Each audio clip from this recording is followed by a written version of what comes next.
Lions Rock Productions.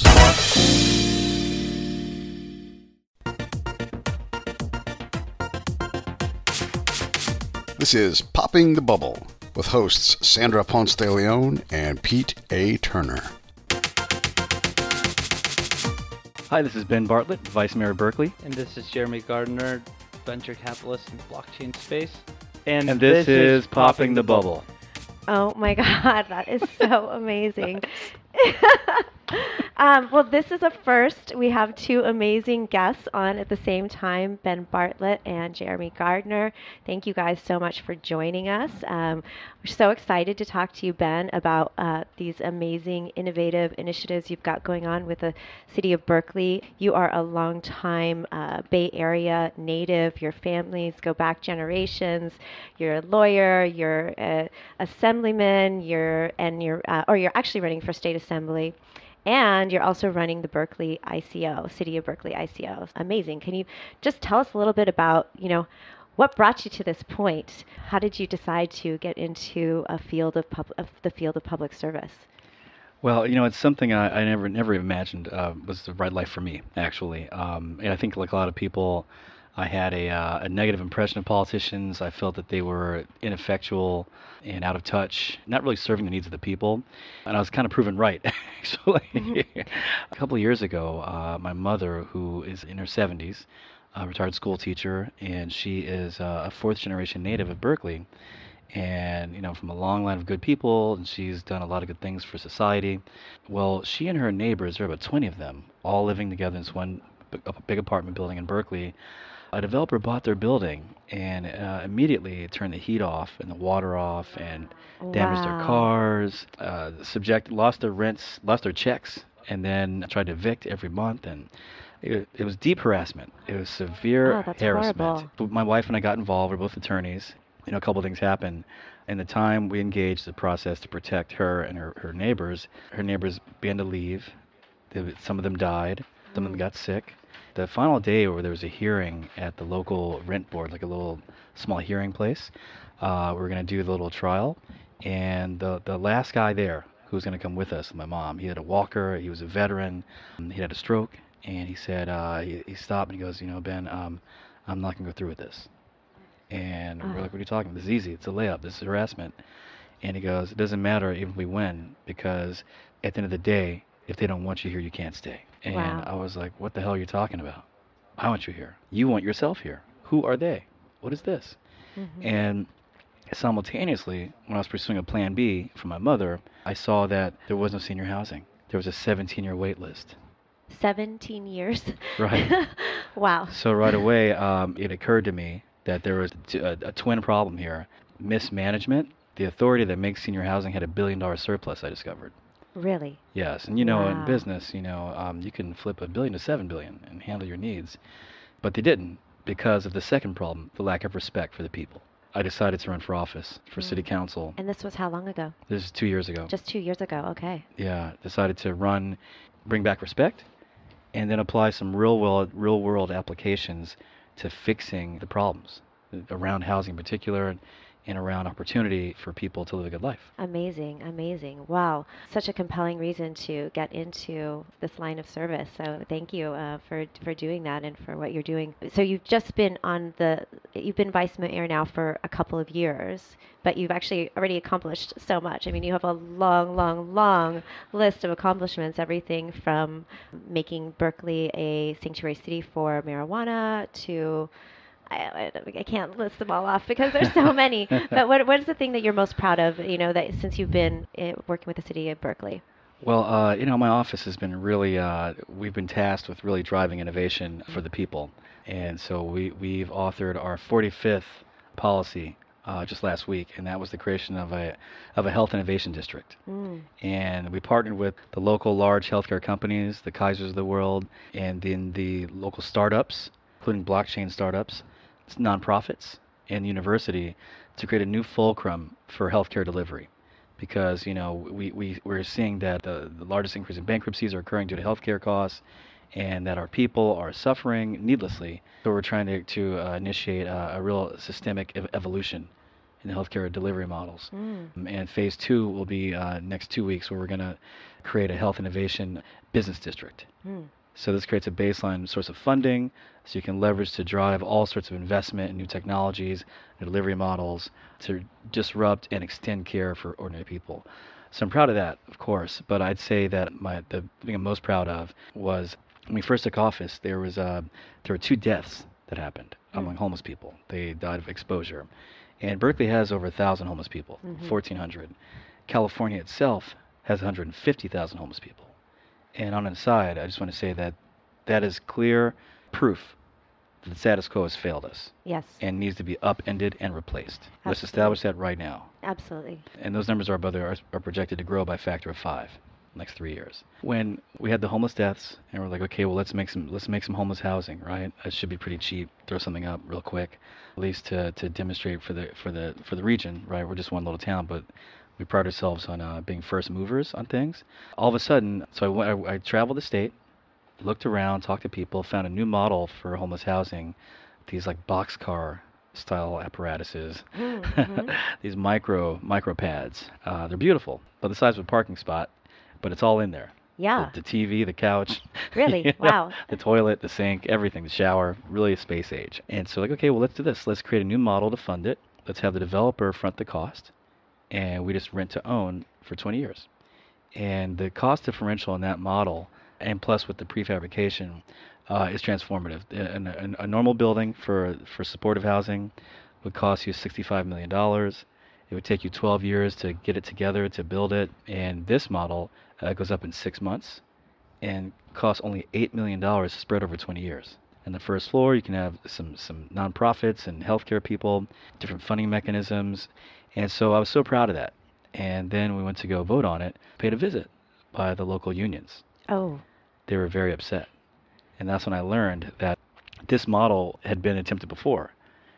Matter of fact, attempted all over the country. in every major city that has a homeless problem, they tried to do this, and they've been stopped.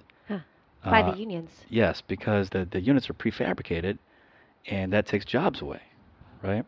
So they sat down and said, look, these are our jobs. If you do this, it's going to send a signal around the state and the country that we have a solution to homelessness. Oh my God.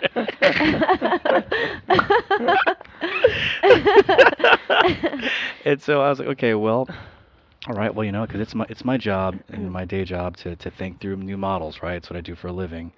I was okay, well, let's figure this out. So I sat down with this group of very intimidating large men, right, in my office with my aide. Basically, we laid it out. We said, listen, if you look at the different populations, the seniors, the mentally ill, the Alzheimer's wave of people, the person with disabilities, young people, immigrants, people down and out, and you go beyond California, into Oregon, into Washington, then go east throughout the country, then a little south to Mexico, Guatemala, Honduras, you're talking more than 100 million people. Yeah. That are housing distressed. I said, so if I were you, I would consider not opposing my one little 80-person building, and instead embracing a new market and manufacturing these and getting really rich. Yeah. And, a light bulb went off. And they went from opposing us to partnering with us. And now, as we speak, there are 3 facilities being set up around the Bay Area to mass manufacture housing. Incredible. That's amazing. And what's the timeline on that? So we're going to show our RFP anytime now. RFP is going to go out next month maybe. Fantastic. And to call for the developer model to do it. And there's some people already doing it, so we'll see who gets it. But we're really excited. And, this is all also before the fires in Santa Rosa, the hurricane in Houston, hurricane in Puerto Rico, because all the housing stock elements have been destroyed and are called there. And labor is scared of Trump. So labor is scarce or moving to Houston. So the housing crisis got really, the housing crisis got worse. Yeah, it did. Worse. I mean, and we see how it's impacted San Francisco. I mean, you really can't, walk 2 steps without walking over a syringe in the street. Yeah. Which is scary also for everyone living here. Exactly.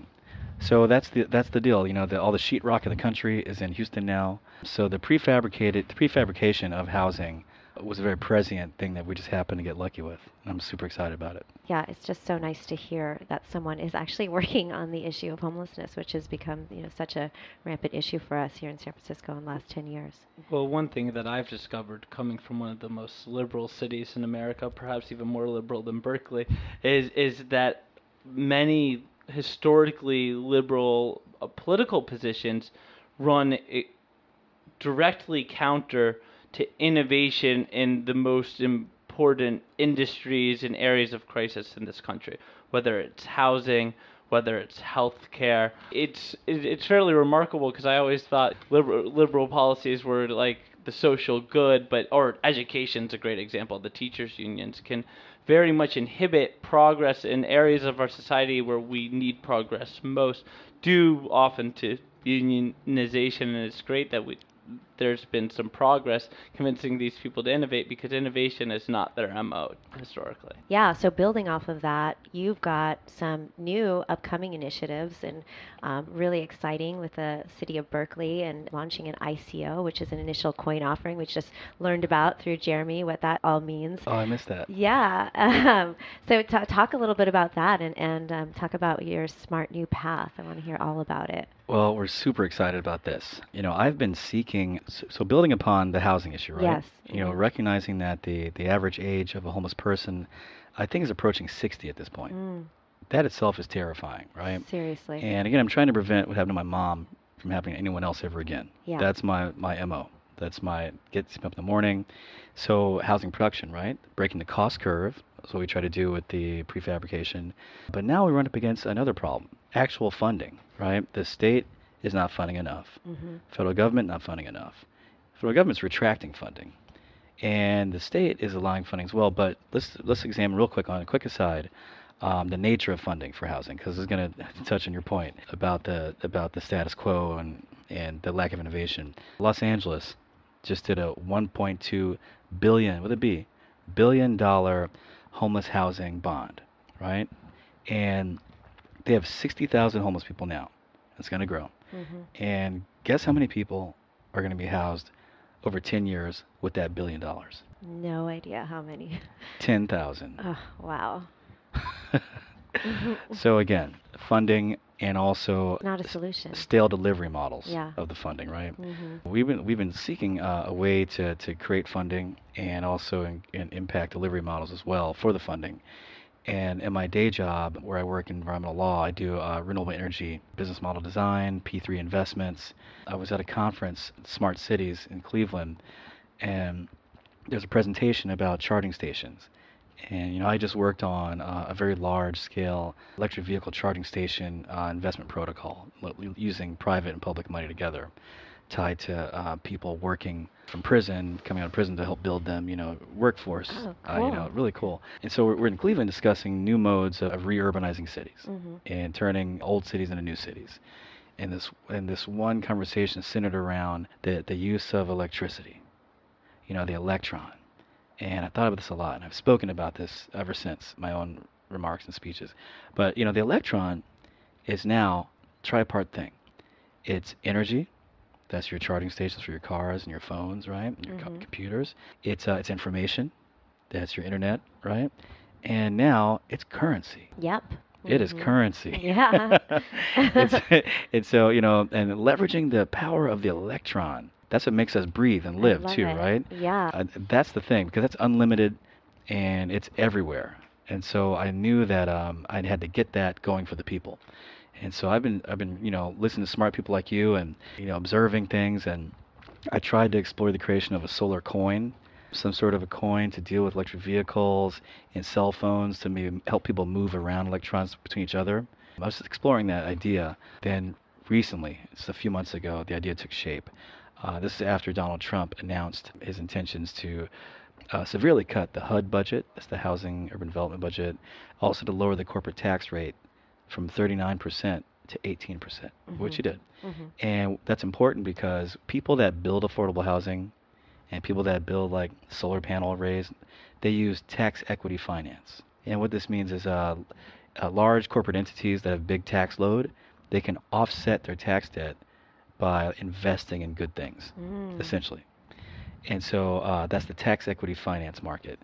And when Trump lowered the corporate tax rate, he removed the incentive, Wow. Yeah. right, for them to do good. Hmm. So that hollowed out the financing mechanisms that exist for affordable housing and whatnot. So we decided to take it to the people. And we got together with some constituents in Berkeley who who are right there in the space, thought through a good model where you could disintermediate the bond process via the blockchain and issue a municipal bond straight through the chain, straight to the people, track it, of course, right? And then the interest payments on the bond can be dedicated to local commerce. That's Hmm. your tokenized currency, your local currency. The interest payments become a local currency. Now, this is advantageous to the old way because the traditional, the current status of municipal bonds and bonds are, they're very expensive. $150,000. It's insane. It's not an affordable investment for the vast majority of Americans. Exactly, exactly. Scale has to be so big that it has to be some big wasteful boondoggle, a sewage system or whatever.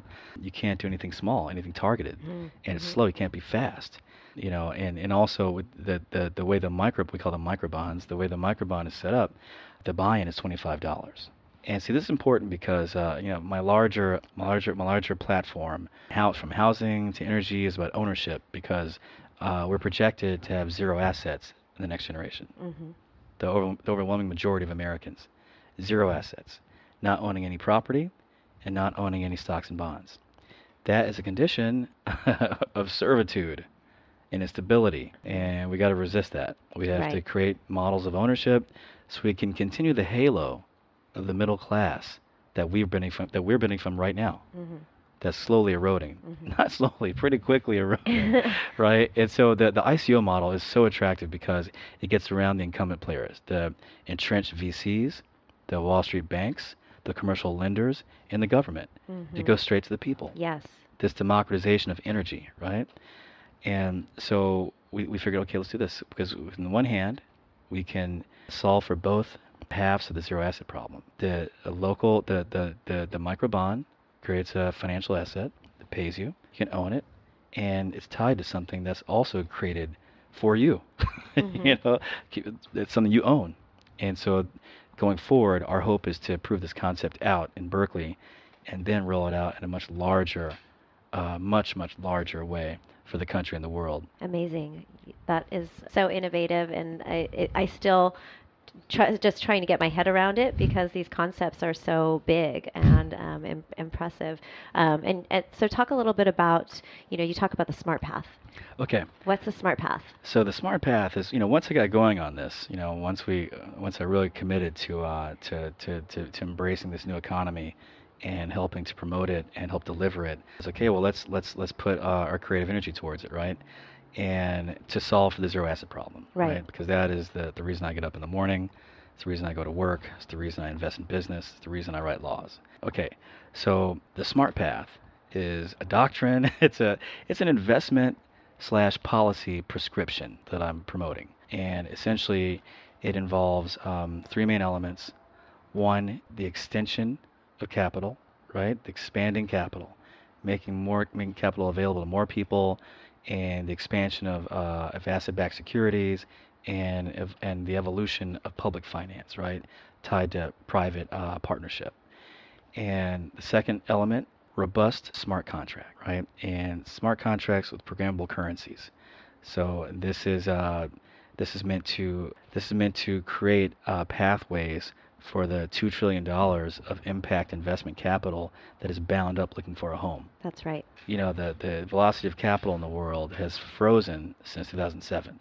Really. Incumbents got richer, and the rest of the world is desertification mode. Is that a word, desertification? Yes. Yeah, it's in desertification mode. They're not flowing, Yeah. right? I remember the capital is like blood in a body. If it doesn't flow, you lose a limb. You lose a limb, you lose the life. And right now, we have lots of limbs that are turning gangrene because the capital is not flowing. Mm. Well, Right? it's due to all the middlemen. You have these global banks at the top, then you have a Byzantine system, a bond buying and selling today, and going back to what we were speaking about on the last podcast, what the blockchain and tokenization affords is the disintermediation of all of those middlemen, all those moving parts that exist today due to various regulations, laws, just the forced nature of incumbency. Hey everybody, Pete A. Turner, co-host of Popping the Bubble. This episode is sponsored by us over here at Lions Rock Productions. What do we do? Content management strategy. We'll help you create podcasts, develop strategies, consult on what you've got. If you want to take a look at content, we would love to have an opportunity to do that for you. Now let's get back to Popping the Bubble. Really has the chance to be eradicated when you introduce this concept of smart contracts, proven auditability, and the ability to actually see how these bonds are being spent, and being able to allow anyone to participate in the bond buying process. I think it's a major step forward. That's awesome. Yeah. I like the way you said it. Well, we have it recorded. Oh, good. Yeah, I'll have to memorize that. You know, the smart contract part of it, right? I'd like to help create a business method where you identify an underserved market or an untapped market or a benevolent market that you want to fulfill, and you attack it. And you pre-negotiate the entire supply chain, all the way from the retail output at the end or recycling at the end, straight to the farm producing the honeybee free cotton, whatever, right? And you pre-negotiate all those contracts, and then you raise money and set the money down that path. Mm-hmm. You program it, programmable currency, two-year plan, and there it goes. And I call that programmable markets. Is this going to be a new workforce that's creating these programmable markets, sort of like like a product manager that is really well versed in smart contracts and understands exactly how the supply chain works? So maybe a combination of skill sets to do that. So coders are becoming the new blue collar. Today we think of coders as these geeks that work at Facebook and Google and run the world. And sure, I think as we enter into an increasingly programmable world, our overlords often will be the guys that can write code. But then there's going to be a lot of just like low-level coding, writing these basic contracts. I mean, a lot of lawyers, contract law is going to, once again, be disintermediated by the lack of need for lawyers to write contracts. Contracts are going to be smart, they're going to be programmable, and they're going to be something that, if something goes wrong, lawyers can go arbitrate, but you're not going to need to spend tens of thousands of dollars to get a contract written. It's going to be something that can be written within given parameters within a program that anybody with a basic coding pedigree can accomplish. AI as well. I mean, there will be a point where we don't even need to have coding skills, because most of it will just be kind of copy and paste, select your parameters for any sort of contract that you're deploying. And so I think blockchains more often than not are job killers. There's no other way to state that. Just like automation in general. So when you create massive efficiencies using computers, you inherently kill jobs that are no longer necessary, because once again you're removing middlemen. Middlemen tend to be people, and often code it saves tremendous amount of money and creates incredible amounts of value for both value producers and value consumers. You do have to recognize that there is someone being disintermediated. There will be opportunities, especially for those that have that basic coding capacity, but we need to be training for that. The shortage in computer scientists and technologists in the United States is just horrible. It's something that we're not focusing on nearly enough as a society, because that's where the future jobs are. Do you see in that diagram I just kind of spelled out a biz dev opportunity to reach out to create these supply chains? Well, 100%. I mean, there's going to have to be someone that's not a lawyer, that actually understands what parameters you need to set for the deployment of these contracts. So, I mean, it's the emergence of this gig economy.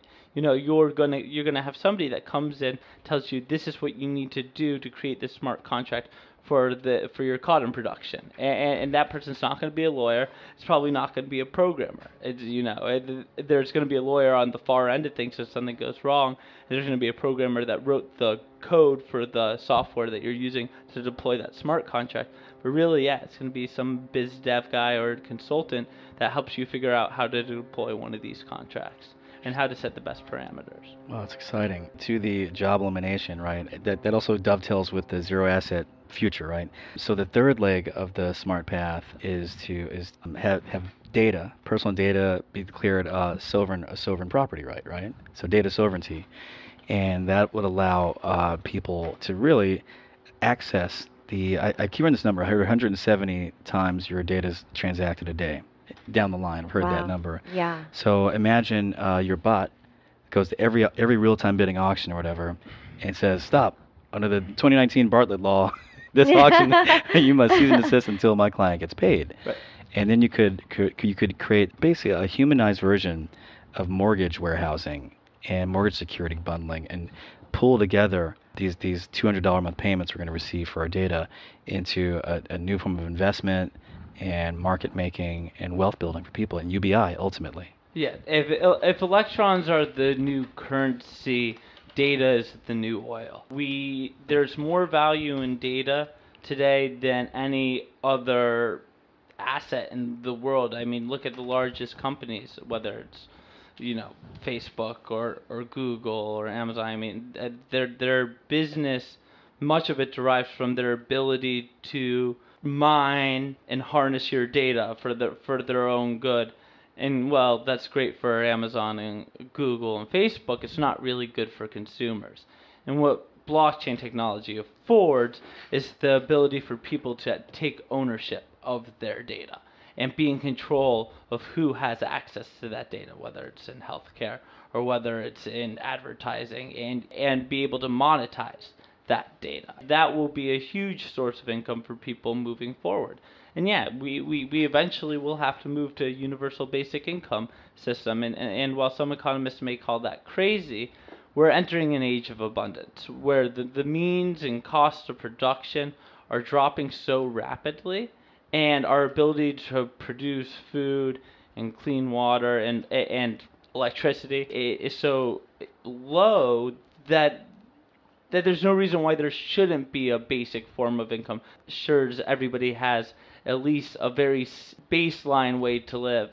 The fact that 100,000 or 120,000 people are homeless in this state is just astonishing. It is. And the fact that anybody goes thirsty or hungry in the world today is crazy. We produce more than enough food and more than enough water to ensure that the malnutrition and thirst are just something that no one ever suffers from again.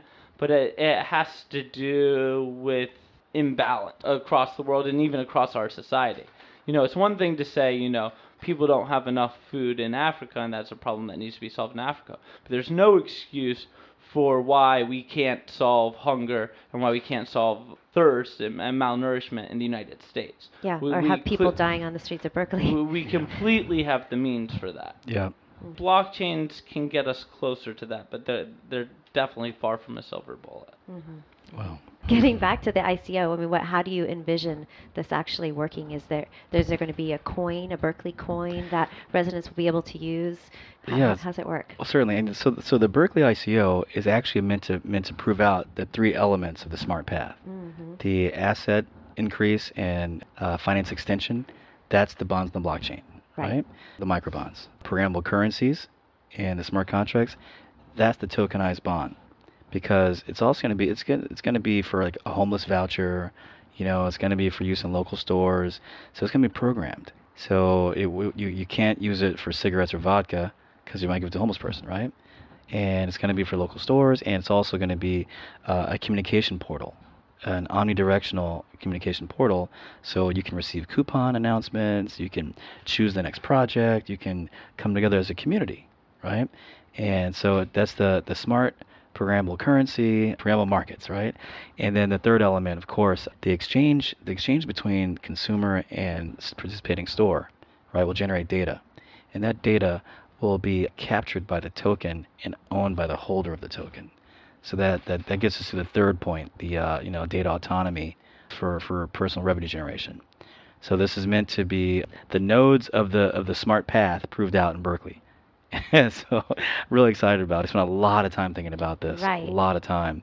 And so yes, you will get a token. It'll be super fun, and you can go volunteer somewhere and generate more tokens, and you can win a spelling bee and get some tokens if you're a kid, and it's meant to really generate goodwill. And I have the nation's leading expert on local currencies flying out next Tuesday, April 24th, to address the council on the four main elements of local currencies. He created Ithaca Cash, the time money, And the Berkshire Bucks. Yeah. Oh yeah, exactly. That's And who is this? What's his name? But a very important component of what we're discussing here is this programmability. Because if you look at why state, local, and federal government gets defunded, it's because there's a lack of transparency into where the money is going. And we don't know how it's being spent. Reagan coined the term welfare queen, the idea that, people amass this money from welfare programs and they spend it on booze and cigarettes. And with programmable value or programmable money, these tokens ensure that the money is going to where it's intended to go. It literally cannot be spent or exchanged for a form of value that enables those kind of illicit consumption. And that's an important talking point on both sides of the aisle. And I think it's why it's something that people can get behind. Because the directives are clear, and the deployment of the capital is very straightforward and auditable. Right. Because it's on blockchain, you can see where every single transaction goes. Yeah, ultimately, is this going to take the corruption out of the government? Well, it's what I think. And by the way, the local currency expert is Scott Morris. Scott Morris, yes. He's really great. He's going to be here next week. I wanted to help design this programmable market, this smart path series of products and series of investment vehicles in order to get around government. Government is captured. Mm-hmm. Government's not corrupt. Government is the prize. And yeah, corruption in the United States isn't as much of an issue as kind of capture and due influence by third parties. And so what I'm imagining is if we could take a series of create some new pathways for capital and really channel the $2 trillion that's pledged in impact investing around the world, and really get these programmed markets set up and running, the money flowing through them will create its own gravitational pull that will shift resources away from coal, away from war, away from oil, away from pollution, right? And towards the new markets, the new economy, the new wellness economy, which we have water and safety and health and joy and music and inclusion, the new economy. And this reminds me of a system of fundraising and governance that actually one of my students from my nonprofit initially proposed. He called it distributed holacratic organization. If you're not familiar with holacracy, it's a model that's used at Zappos and at Facebook, and it centers around the idea that it doesn't make sense to have a pyramid-like hierarchy. Instead, you have circles of organization within a larger organization that employees can choose to join based off of the proposals that each circle has. And the way that you deploy this in a blockchain-based system is you have a nonprofit organization, let's say, or a local government. And instead of taxpayers paying their money directly to the government, and then the government choosing how that money gets deployed, which everyone hates because that's when your money ends up going to the military and to war and to these captured areas of government.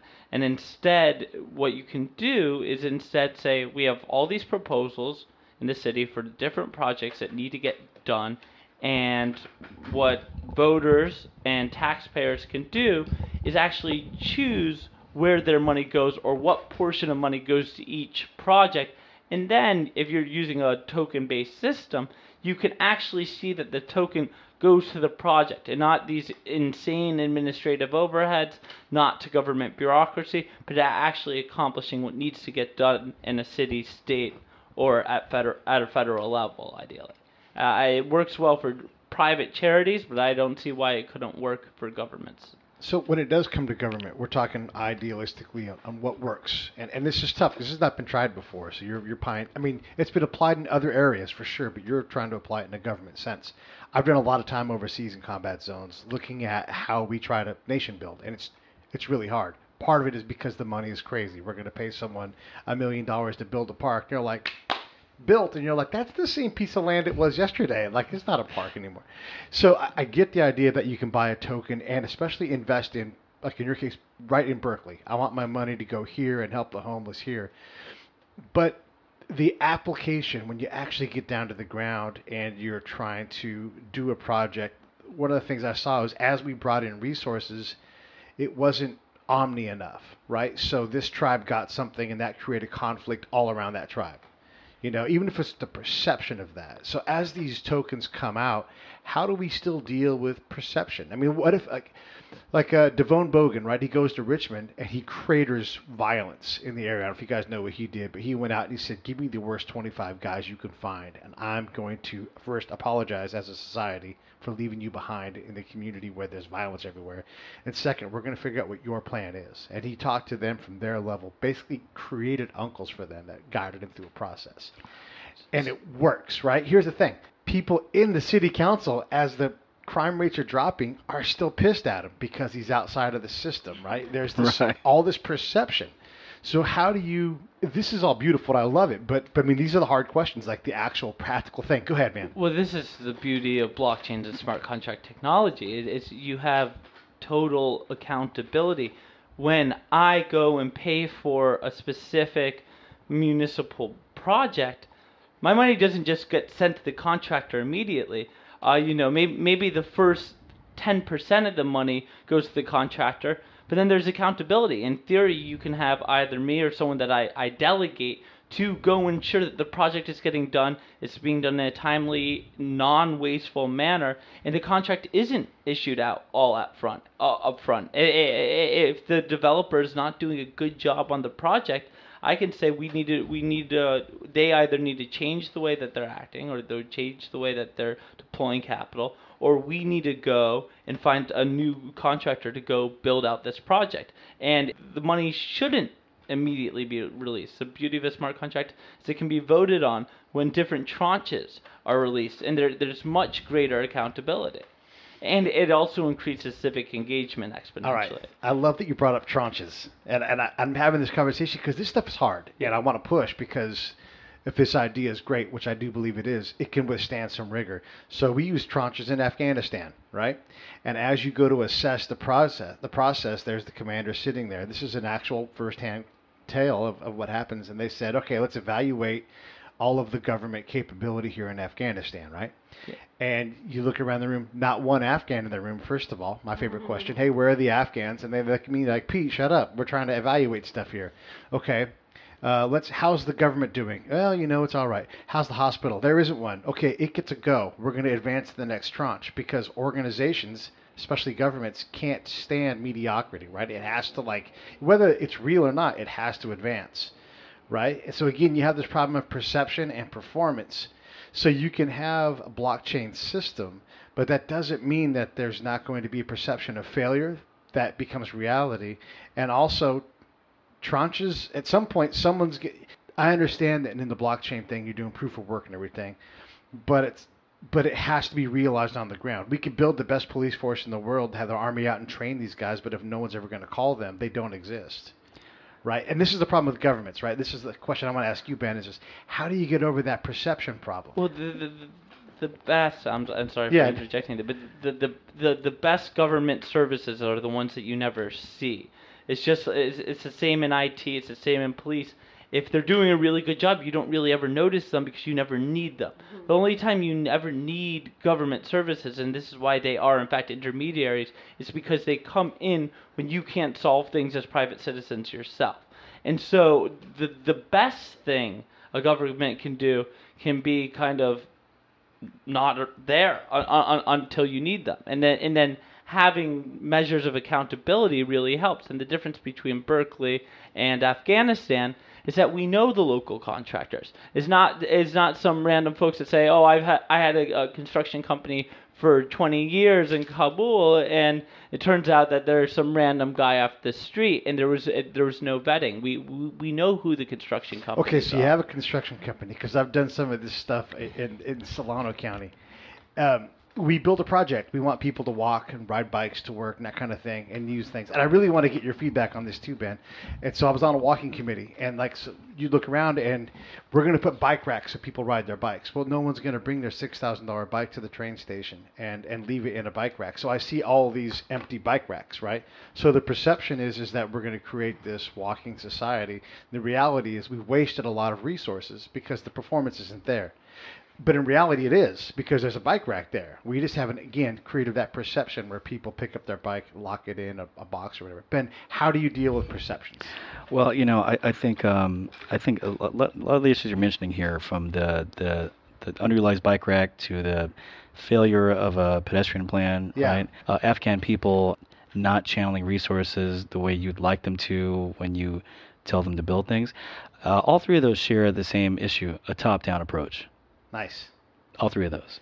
And in the bike plan, you've gone ahead and dictated to people how they're going to walk, what they're going to ride, where they're going to ride, instead of first sourcing the information, right? And then from the information, creating a universal value set so everyone benefits, right? In the was there the other example? The second example, in the Afghan environment, I mean, same thing, only to the millionth degree.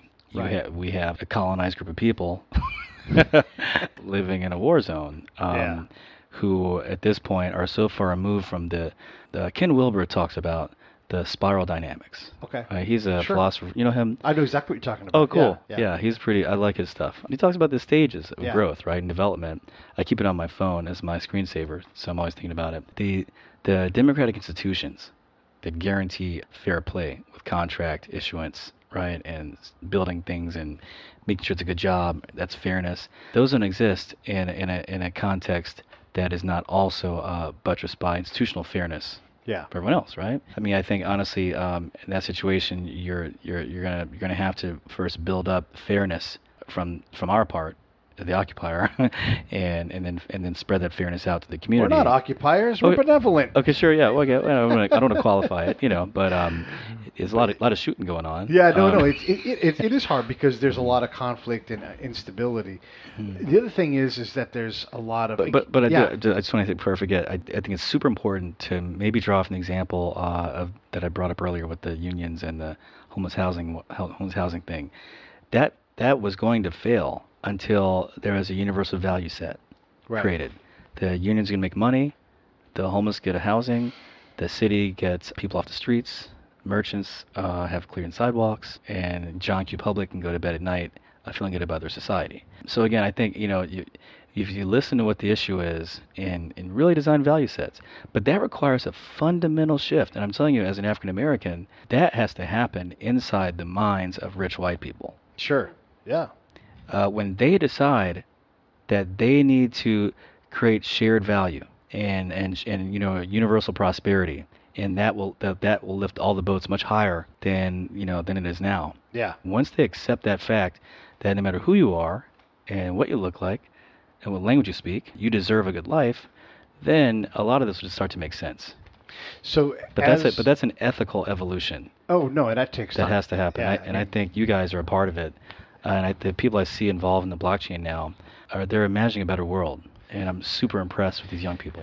So when we look at, like, right now, our president is let's just say he's interesting, and governments ebb and flow. Right now, we appear to be recalling things from the last presidency, and maybe that's the inexorable low point of the tide, and it'll go forward. Same kind of thing with blockchain. It applies this pressure, but you actually have to have the job to create this platform, this new philosophy. Is it a big bet for you to say, I'm going to base things off of blockchain and really centralize and democratize the process. Because the next guy comes, like, everybody's a reform, and like in Oh Brother Where Art Thou, when he's like, you can't run on reform, we're the incumbent. So is it a big bet that you'll be able to sustain this long enough? And obviously, if it works, you graduate up. You're, a senator, you're governor, whatever it's going to be. Yeah, and maybe, but I mean, can society withstand that growth and then have it retard back?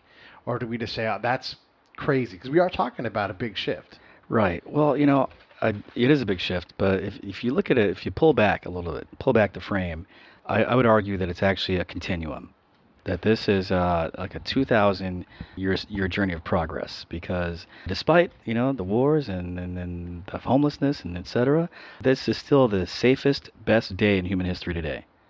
And tomorrow will be even better. The human murder rate is the lowest it's ever been. You have the existence of international charity for the first time in history. There's never been tribes sending rice and grain to other tribes they heard they were starving. Mm-hmm. You have the existence of non-combatants, this as a concept. And you have the most telling element here. The very first recorded instrument that we found, a clay tablet in Samaria, is a slave transaction receipt. Wow. This many women, this many dudes, this many oxen, and now slavery is officially illegal in every country on the planet Earth. And that institution was never even critiqued in ancient Egypt, ancient Greece, ancient Rome. No one even wrote about it or even debated it. Mm-hmm. It was as natural as the wind. Yeah. And then in a little over 2 centuries, we broke its back.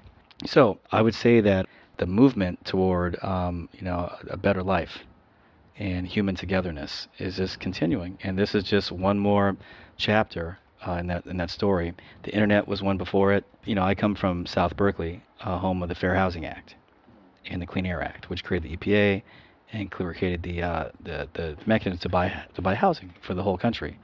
And all that did was remove some of the obfuscation around property and intent to sell and be sell. That's all it did.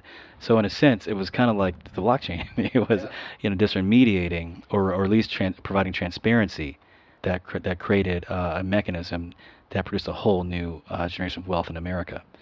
So I would say this is just part of that process. And if this process doesn't work, then the next one will. I'm old enough now to have seen some things come and go, and I can tell you that the level of creativity and intellectual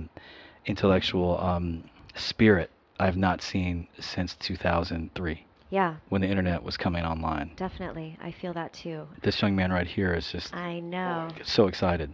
Yeah. Yes. So working to create a new society where we can all benefit from the wealth that we have.